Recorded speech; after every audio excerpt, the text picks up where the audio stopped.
നമസ്കാരം. പ്രധാന വാർത്തകൾ.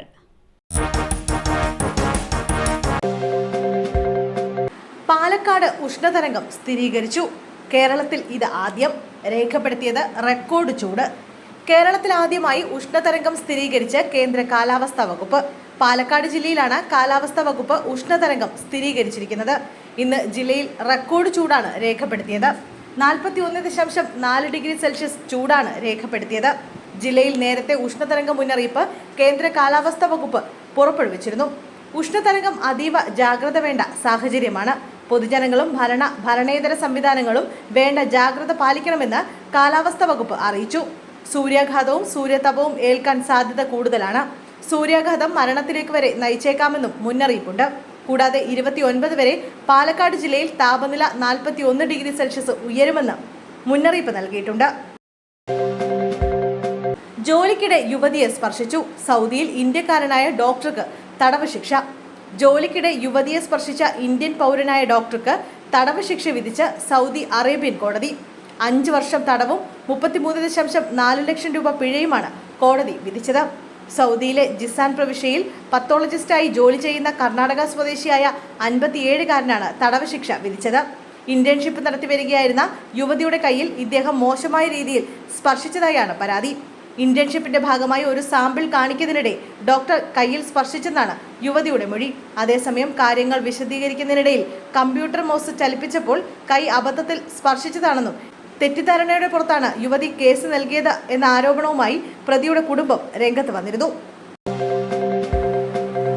10 വയസ്സുകാരൻ വീട്ടിലെ മുറിയിൽ മരിച്ച നിലയിൽ. തോർത്ത് കഴുത്തിൽ കുരുങ്ങിയെന്ന് സംശയം. പാലക്കാട് തൃത്താലയിൽ 10 വയസ്സുകാരനെ വീട്ടിലെ മുറിയിൽ മരിച്ച നിലയിൽ കണ്ടെത്തി. തൃത്താല വേട്ടുപറമ്പിൽ വീട്ടിൽ ഫൈസലിന്റെ മകൻ മുഹമ്മദ് ഫാമിസാണ് മരിച്ചത്. മുറിയിലെ ജനലിൽ കെട്ടിയിട്ട തോർത്തിൽ കഴുത്ത് കുരുങ്ങിയ നിലയിലായിരുന്നു കുട്ടിയുടെ മൃതദേഹം കിടന്നിരുന്നത്. വൈകിട്ട് 3 മണിയോടെയാണ് വീട്ടുകാർ സംഭവം കാണുന്നത്. ഉടൻ തന്നെ കുട്ടിയെ ആശുപത്രിയിൽ എത്തിച്ചെങ്കിലും മരണപ്പെടുകയായിരുന്നു. വീട്ടിൽ അസ്വാഭാവിക പ്രശ്നങ്ങൾ ഒന്നും ഉണ്ടായിരുന്നില്ലെന്ന് കുട്ടിയുടെ പിതൃ സഹോദരൻ പറഞ്ഞു. കളിക്കുന്നതിനിടയിൽ തോർത്ത് കഴുത്തിൽ കുരുങ്ങിയതാവാം മരണകാരണമെന്നാണ് പോലീസിന്റെ പ്രാഥമിക നിഗമനം. തൃത്താല പോലീസ് അന്വേഷണം തുടങ്ങി. തളിപ്പറമ്പിൽ CPM ബൂത്ത് ഏജന്റിന് മർദ്ദനം. ആക്രമിച്ചത് ലീഗ് പ്രവർത്തകൻ. 73-ാം ബൂത്ത് ഏജന്റ് സുനിൽകുമാറിനാണ് മർദ്ദനമേറ്റത്. പിന്നിൽ ലീഗ് പ്രവർത്തകരാണെന്ന് CPMന്റെ ആരോപണം.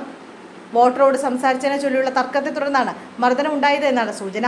വരിയിൽ നിന്ന് സ്ത്രീ വോട്ടറോട് ലീഗ് ഏജന്റ് സംസാരിച്ചത് ചോദ്യം ചെയ്തതിനാണ് CPM ബൂത്ത് ഏജന്റിനെ ക്രൂരമായി മർദ്ദിച്ചത്. നിലവിൽ തളിപ്പറമ്പ് സഹകരണ ആശുപത്രി ചികിത്സയിലാണ് സുനിൽകുമാർ. CPM സംസ്ഥാന സെക്രട്ടറി MV ഗോവിന്ദൻ സുനിലിനെ ആശുപത്രിയിലെത്തി സന്ദർശിച്ചു. തിരുവനന്തപുരത്ത് പോളിംഗ് ബൂത്തിന് സമീപം ഉപേക്ഷിച്ച നിലയിൽ പണക്കെട്ട് കണ്ടെത്തി. തിരുവനന്തപുരം മലയൻകീഴിൽ പോളിംഗ് ബൂത്തിന് സമീപത്ത് നിന്ന് ഉപേക്ഷിച്ച നിലയിൽ പണം കണ്ടെത്തി.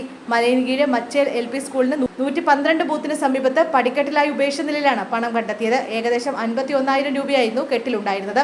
500ന്റെ നോട്ടുകളാണ് അധികവും ഉണ്ടായിരുന്നത്. ബൂത്തിൽ വോട്ട് ചെയ്യാൻ വരിയിൽ നിൽക്കുകയായിരുന്ന ആളാണ് പണം ആദ്യം കണ്ടത്. പിന്നാലെ മറ്റുള്ളവരും സംഭവം അറിഞ്ഞു. തുടർന്ന് പഞ്ചായത്ത് അംഗത്തെ വിവരം അറിയിക്കുകയായിരുന്നു. ഇദ്ദേഹം ഇലക്ഷൻ സ്ക്വാഡിനെ വിവരം അറിയിച്ചു. വൈകാതെ തന്നെ ഉദ്യോഗസ്ഥർ സ്ഥലത്തെത്തി പരിശോധിച്ച് മഹസർ തയ്യാറാക്കി തുക മലയൻകീഴ് ട്രഷറിയിലേക്ക് മാറ്റി.